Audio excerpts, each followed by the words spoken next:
بسم اللہ الرحمن الرحیم نحمده ونصلی علی رسولہ الکریم اما بعد قال اللہ عز وجل فی کلامہ المجید ومن آیاتہ ان خلق لکم من انفسکم ازواجا لتسکنوا الیہا وجعل بینکم مودۃ ورحمۃ ان فی ذلک لآیات لقوم یتفکرون وقال النبی صلی اللہ علیہ وسلم تنکح المرأة لأربع لمالها ولجمالها ولحسبها ولدینها فاظفر بذات الدین تربت یداک او کما قال علیہ الصلاۃ والسلام۔ قابل احترام بزرگوں اور عزیز دوستوں، اس دنیا میں اللہ کی چند بڑی نعمتوں میں سے ایک نعمت اولاد کی نعمت ہے، اور اولاد کیسی بڑی نعمت ہے اس کا صحیح احساس ان لوگوں کو ہے جو لاولد ہیں، جو بے اولاد جوڑے ہیں۔ آپ ان سے معلوم کیجئے کہ اولاد کی قدر و قیمت کیا ہوتی۔ دارالافتاء میں گزشتہ دنوں ایک شخص یہ سوال لے کر آئے کہ میری شادی کو 16 سال ہو گئے، اولاد نہیں ہو رہی ہے، تو ایک جدید سائنسی طریقہ ہے اولاد کے حصول کا،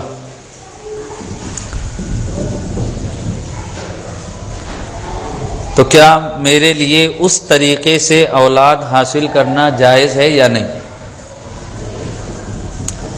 میں نے پوچھا کہ شادی کو 16 سال ہو گئے، اس دوران تم نے صرف اولاد کی خواہش پوری ہونے کے لیے بیوی کے علاج معالجے پر، خود اپنے علاج و معالجے پر کتنا صرف کیا؟ بتانے لگے کہ 4 لاکھ روپے سے زائد اب تک خرچ ہو چکا ہے، روحانی علاج بھی اور ڈاکٹری علاج بھی۔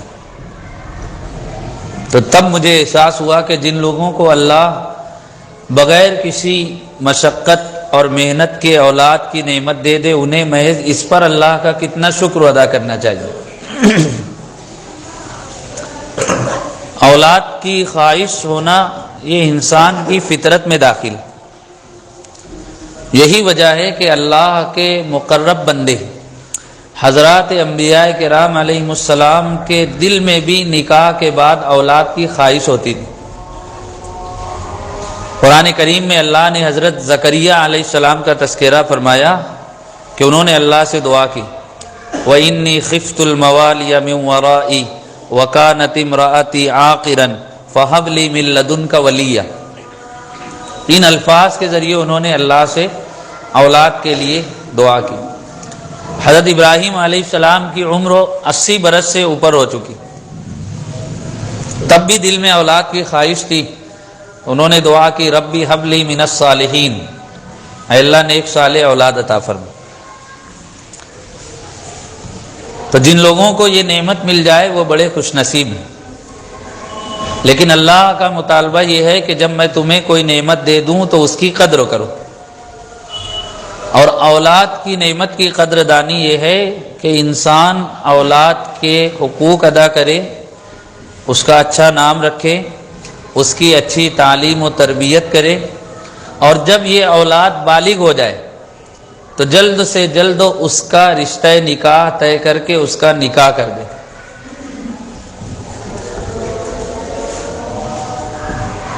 نبی کریم صلی اللہ علیہ وسلم نے حضرت علی رضی اللہ عنہ کو مخاطب کر کے کہا تھا، اے علی 3 چیزوں میں تاخیر مت کرنا، جب نماز کا وقت ہو جائے تو ادائیگی میں تاخیر مت کرنا، کسی کا انتقال ہو جائے تو تدفین میں دیر مت لگانا، اور جب تمہاری اولاد بالغ ہو جائے، بیٹا ہو یا بیٹی ہو، تو پھر اس کے رشتہ نکاح کے تعین میں اور اس کے عقد نکاح میں تاخیر مت کرنا۔ دوسری حدیث میں نبی کریم صلی اللہ علیہ وسلم نے فرمایا، اذا رأيتم من ترضون دینہ وخلقہ فزوجوہ، تمہیں کوئی ایسا نوجوان مل جائے جس کے اخلاق سے تم مطمئن ہو، جس کی دینداری سے تم خوش ہو، تمہیں اطمینان ہو کہ یہ دیندار بھی ہے، با اخلاق بھی ہے، تو اپنی بیٹی کا نکاح اس کے ساتھ کر دو۔ الا تفعلوه تکن فتنۃ فی الارض وفساد عریض، اگر ایسا نہیں کرو گے تو زمین میں بڑا فتنہ اور فساد پھیلے گا، گناہ عام ہوتا جائے گا اور اولاد بے راہ روی کا شکار ہو جائے گا۔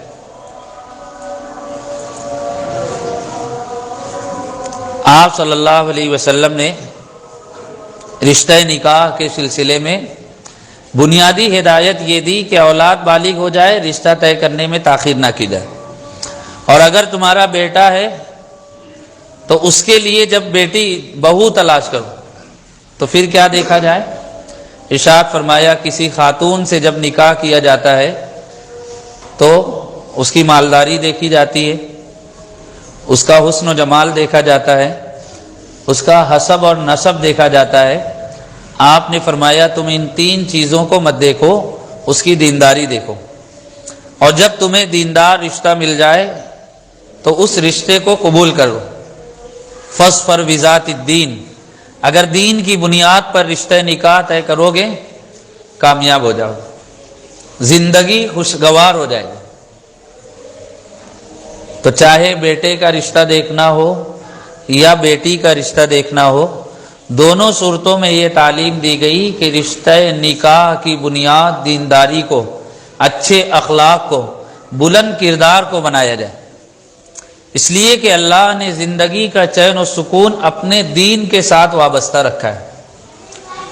وہ لوگ بڑی خوشگوار زندگی گزارتے ہیں جن کا دین سے تعلق مضبوط ہوتا ہے، وہ لوگ اپنے شریک حیات کے حقوق ادا کرتے ہیں جن کے دل میں اللہ کا ڈر اور خوف ہوتا ہے، وہ مرد اپنی بیوی کے ساتھ حسن سلوک کرتا ہے جو جانتا ہے کہ بیوی کے ساتھ حسن سلوک کی تعلیم اللہ نے قرآن میں دی، رسول اللہ نے احادیث میں دی، اور وہ خاتون اپنے شوہر کا اور شوہر کے گھر والوں کا حق ادا کرتی ہے جس کا دین سے تعلق مضبوط ہوتا ہے اور جس کو اس کے ماں باپ نے علم دین سے روشناس کرایا ہوتا ہے۔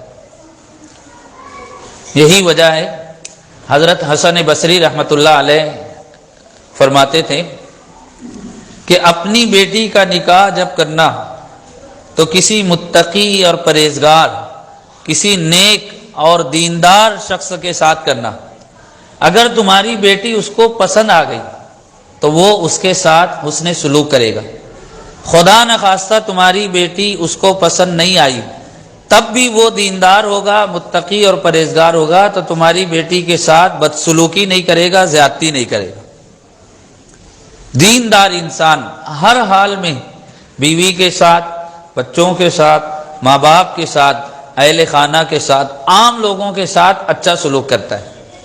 انسان کے اخلاق اور کردار بتاتے ہیں کہ اس کا دین سے تعلق کتنا مضبوط ہے۔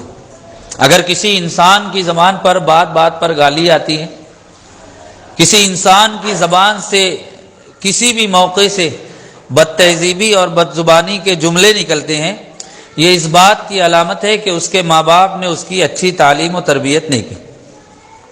حجاج ابن یوسف بڑا ظالم گورنر گزرا ہے، ایک نوجوان کو اس نے پھانسی دینے کا حکم دیا تو اس نے جلاد کو یہ کہہ کر حکم دیا، بدکار عورت کے اس بیٹے کو پھانسی دے دو۔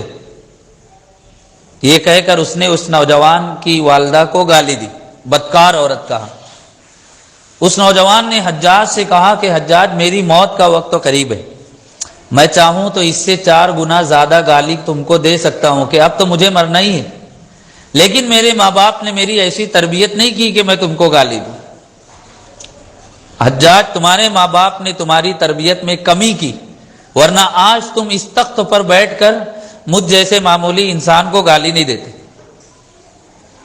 حجاج نے شرم سے اپنا سر جھکا لیا اور پھر کہا کہ اس کو آزاد کر دو۔ اگر وہی نوجوان گالی کے جواب میں گالی دیتا اور اس طرح کا جواب نہ دیتا تو وہ پھانسی کے تختے پر لٹکا دیا جاتا۔ تو ہمیں کوئی برا بھلا بولے، کوئی گالی دے تو جواب میں گالی نہیں دینا چاہیے۔ راہ چلتے ہوئے کسی انسان کے پیر میں کتے نے کاٹ لیا تو آپ نے کبھی نہیں سنا ہوگا کہ اس نے بھی پلٹ کر اس کو کاٹ لیا۔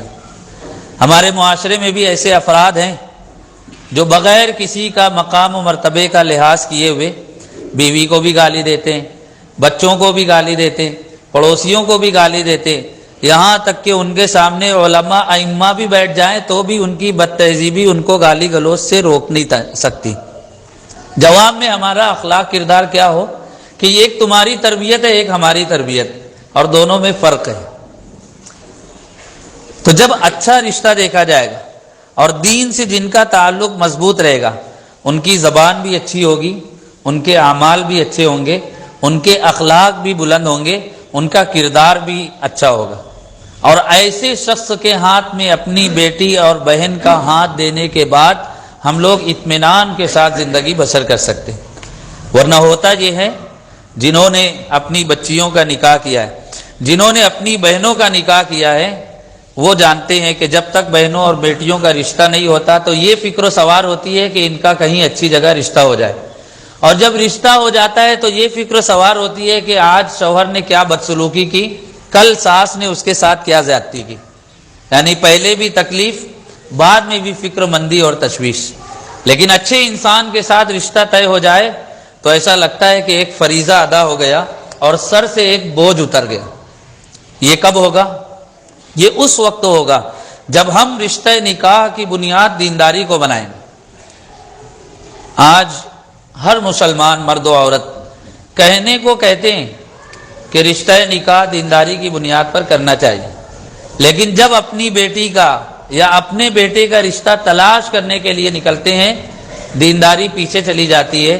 اگر بیٹا داماد تلاش کرنا ہے تو یہ دیکھا جاتا ہے کتنا مالدار ہے، گھر کتنا بڑا ہے، جاب کتنی بڑی ہے، تنخواہ کتنی ہے، کاروبار ہے کہ نہیں۔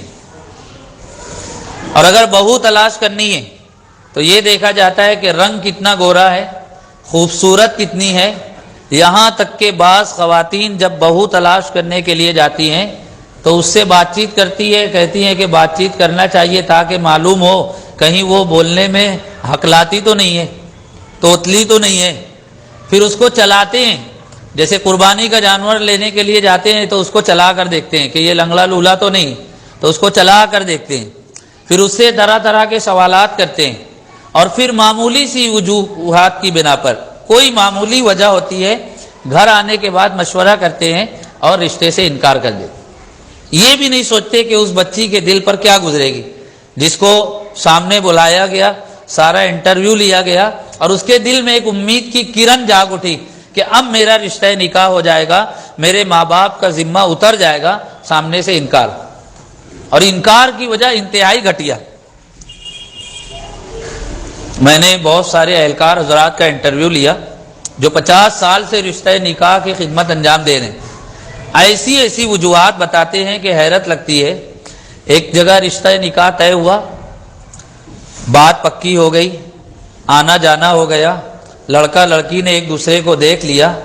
جب تاریخ طے کرنے کی بات آئی تو لڑکے کی والدہ کو کسی طرح معلوم ہوا کہ لڑکی میرے بیٹے سے 6 مہینہ عمر میں بڑی ہوئی، بس اس بنیاد پر انہوں نے رشتے سے انکار کر دیا۔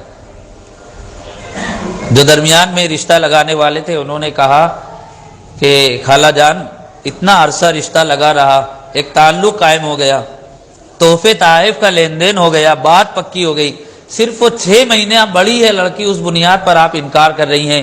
اللہ کے رسول صلی اللہ علیہ وسلم نے نکاح کیا تھا، آپ کی عمر 25 سال تھی، حضرت خدیجہ کی عمر 40 سال تھی۔ حضور نے نمونہ پیش کیا کہ 15 سال بڑی خاتون ہے لیکن نیک ہے، دیندار ہے، تو رشتہ قبول ہے۔ تو وہ خاتون کہتی ہے میرے سامنے وہ سب مت بیان کرو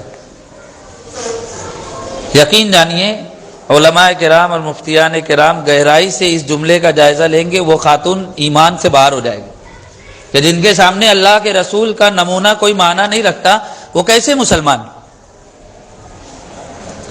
کبھی یہ کہا جاتا ہے وہ اس کے دادا تھے نا، ان کا ایسا معاملہ تھا۔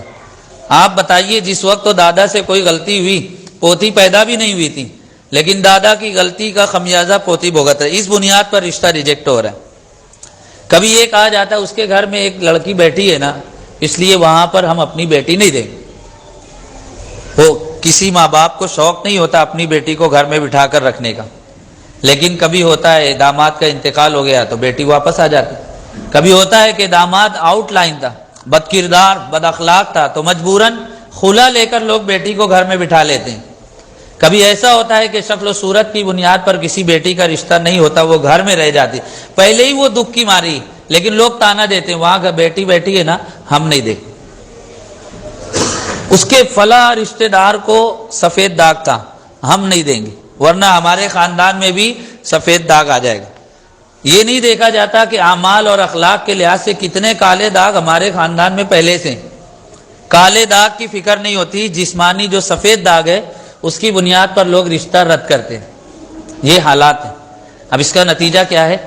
آج معاشرے میں سینکڑوں نہیں، ہزاروں نہیں، پورے ملک میں لاکھوں لاکھ مسلمان بچیاں رشتہ نکاح کے انتظار میں اپنے گھروں میں بیٹھی ہوئی، کوئی مسلمان نوجوان گھرانہ ان کا رشتہ قبول کرنے کے لیے تیار نہیں، تو کچھ بچیاں اپنے نفس کو دبا کر، خواہشات کو کچل کر، گھٹ گھٹ کر رو کر گھروں میں زندگی گزار رہی ہیں، لیکن کچھ کے پیر پھسل رہے ہیں، نگاہیں بہک رہی ہیں، اور وہ بے راہ روی کی سمت میں جا رہی ہیں۔ اور کچھ مسلمان لڑکیاں غیر مسلموں سے اپنا رشتہ طے کر رہی ہیں۔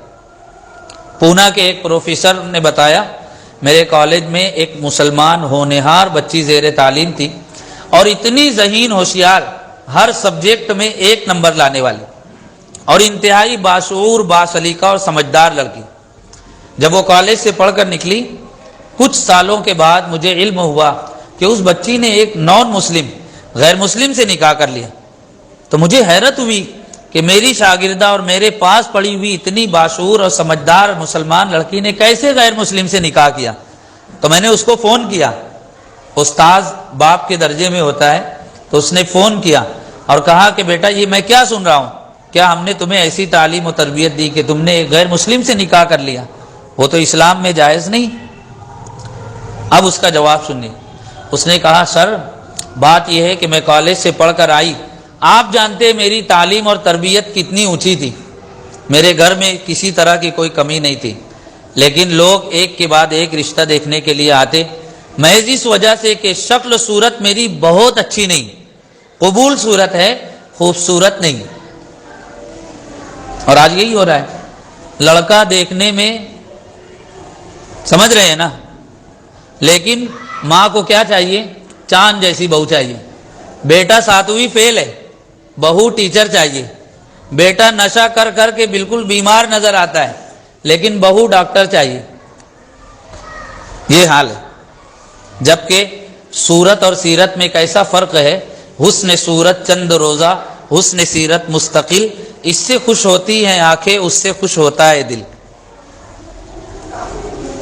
تو وہ کہنے لگی کہ ایک کے بعد ایک مسلم گھرانے میرا رشتہ دیکھنے کے لیے آتے، معمولی وجوہات کی بنیاد پر انکار کر دیتے۔ 3 سال گزر گئے، ایک کے بعد ایک 40 گھرانوں کے افراد نے میرے رشتے سے انکار کیا ہے۔ اور یہ 40 کا عدد بہت زیادہ نہیں ہے، ہمارے شہر میں ایسے 30 مارخواں اور اپنے آپ کو پارسا سمجھنے والے لوگ ہیں، 100 اور 150 لڑکیاں دیکھنے کے بعد اپنے بیٹے کے لیے بہو منتخب کرتے ہیں۔ ایسا ریکارڈ بنانے والے بھی شہر میں موجود۔ تو وہ کہنے لگی 40 گھرانوں سے میرے لیے رشتہ آیا، سب نے انکار کیا، پھر میں نے ایک غیر مسلم کے یہاں رشتہ بھیجا، انہوں نے قبول کر لیا۔ آپ بتائیے کہ جب مسلمان کمیونٹی اور مسلم سماج مجھے قبول کرنے کے لیے تیار نہیں ہے تو میں پھر کیا کرتی؟ آپ بتائیے کہ آج اگر وہ شرک اور کفر کے گہوارے میں اور آج وہ اگر ارتداد کی راہ پر چل رہی ہے، کافروں کے ساتھ زندگی گزار رہی ہے، اس کا ذمہ دار وہ 40 گھرانہ ہوگا کہ نہیں ہوگا؟ آج معاشرے میں بے راہ روی پھیل رہی ہے، بدکاری پھیل رہی ہے، زنا کاری کے واقعات پیش آ رہے ہیں، مسلمان نوجوان اور مسلم لڑکیاں بہت ساری بے راہ روی کا شکار ہو رہی ہیں۔ اس کا بنیادی سبب رشتہ نکاح میں تاخیر ہے، اس کا بنیادی سبب رشتہ نکاح میں مال و دولت کو، حسن و جمال کو، بڑے گھر کو اور حسب نسب کو بنیاد بنانا ہے۔ اگر دینداری کو بنیاد بنا لیا جائے اور حضور صلی اللہ علیہ وسلم کے طریقے کو اختیار کر لیا جائے، نہ جانے کتنی بہنوں اور بیٹیوں کے ہاتھ پیلے ہو جائے، نہ جانے امت کی کتنی بے سہارا خواتین کو سہارا مل جائے، نہ جانے کتنی مطلقہ اور بیوہ خواتین کو دوبارہ ازدواجی زندگی نصیب ہو جائے۔ یہ حالات اور مسائل ہیں۔ ہمیں چاہیے کہ ہم میں جو نوجوان ہیں جن کا نکاح نہیں ہوا، وہ یہ عزم و ارادہ کرے، جب میرا نکاح ہونے والا رہے گا میں اپنے ماں باپ سے کہوں گا اس خاتون سے میرا رشتہ طے کرنا جو دیندار ہو، اور جن کے گھروں میں نوجوان بہنیں اور بیٹیاں ہیں وہ یہ طے کریں کہ ہم اپنی بہنوں اور بیٹیوں کا رشتہ ان کے ہاتھ میں دیں گے جن کے اخلاق اور کردار بلند ہوں گے، جن کا دین سے رشتہ مضبوط ہوگا۔ تو امید ہے کہ نکاح کے بعد بھی اللہ پاک خوشگوار ازدواجی زندگی نصیب فرمائیں گے۔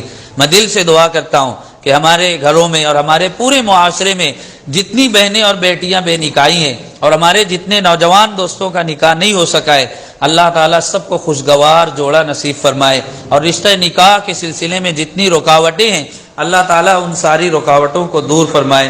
وما توفیق الا